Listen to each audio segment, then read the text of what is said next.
Rama e reklamon si pozitive Europën, po të mos harrojmë që Europa i ka vënë kushte që ligji që ti ke krijuar për të krijuar lehtësira që pronën publike ta marrin oligarkët është e jashtëligjshme. Dhe kështu që vlerësoj që do ketë histori, do shikojmë histori me këtë kryeministër, do bëhet shembull në gjithë botën. Do bëhet shembull jo vetëm nga qytetarët e vet, por dhe nga organet ligjzbatuese. Se të ngrihet një kongresmen në Amerikë dhe thojë që kryeministri shqiptar dyshohet se është lidhur me krimin organizuar, s'ka vend të ri. Është shumë e rëndë. Edhe ai del na shet mend se kur kishte di se ça po bën. A kuptoni që ne nuk kemi qeveri, ne kemi një individ që ka zvendësuar gjithë qeverinë. Ne s'kemi një mbledhje të Këshillit Ministrave. Ne kemi gjithmonë del kryeministri i dham Kanye Westot 4.2 milionë euro. Po kur e mblodhe qeverinë ti më që vendose? Si e mblodhe? Si u vure ndjeni? A ka i procedurë? Pra, kjo është që është abuzim. Dhe këto abuzime i ditë do kontrollohen. Të mos harrojmë Berisha po mban përgjegjësi për 2008-ën. 4.2 milionë euro shirë që përmende i koncertit Kanye West ka përfunduar në gjykatën kushtetuese. Si mendon se do t'jetë fati? Do të ketë një implikim direkt ligjor?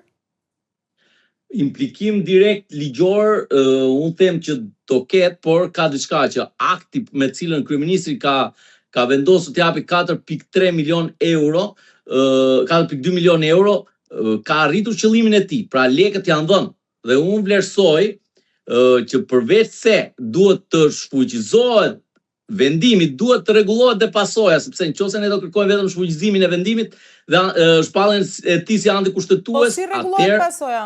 Lekët kanë ikur. Po pra, po duke kthyer shumën në institucion. Vetëm të erë gjykata kushtetuese mund ta marrë në gjykim, sepse vetëm të konstatojmë paligjshmërinë do ta shohë me dyshim për shkak procedurial. Po jo se nuk ka të drejtë ata persona që kanë çuar, e drejta është absolute, sepse shikon në ëndra ndar kryeministri dhe ditën tjetër del thotë shikoj të japim Kanye West 4.2 milionë, është shumë banale, shumë e rëndë, shumë hajdut, është hajdut në këtë rast. Ka dalë hajduti me test në krah, sepse ka marrë lekët e pensionistëve. Ka marrë lekët e të smurve, edhe besoj pat dhe rasti që dolën u publikuan dokumenta që kërkon donacione për QSU-tën. Pra, imagjino ku jemi. S'kemi shtretër për spitale, s'kemi shkolla, s'kemi arsim, s'kemi asgjë në Shqipëri. Edhe del na promovon kulturën me 4.2 milion euro që erdhi një këngëtar në Shqipëri. Dhe atë e publikoi gjithë bota, thotë. Jo, ka publikuar vetëm Rama me ministret e veta. E kanë reklamuar. Se unë për vete nuk kam në interes të dëgjoj atë. Apo dhe shumë të tjerë, dhe ju e dini shumë mirë se po të kishte aq interes, nuk do kishte nevojë të ndrynte qeveria, do ishin bler biletat vet.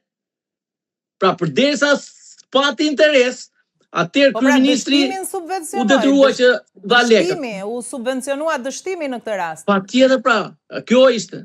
Këto para sepse nuk është 4.2 milion euro, nuk është 4.2 milion euro dëmi. Kush e ndërtoi stadiumin? Sa është kostoja? Pse nuk i bëjmë publike? Me qenë se do fitonim, sa kemi fituar? Na i bëjmë publike ta dimne, që Shqipëria u bë pasur. Kjo çështje ka shkuar edhe në SPAK, nga PD. Po SPAK mendon se deri ku mund të shkojë? Se gjykata kushtetuese ka tjetër lloj vendimarrje po.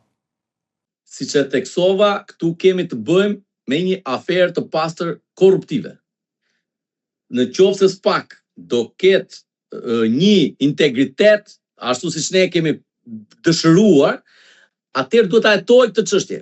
Nuk e di se sa do shkoj larg, se siç ta thash, prokurorët e SPAK-ut kanë hallet e veta personale, sepse duan që të zgjasin mandatin e tyre. Po, nëse bëhet një pazar ditën për diell nga ana e SPAK-ut me pushtetin,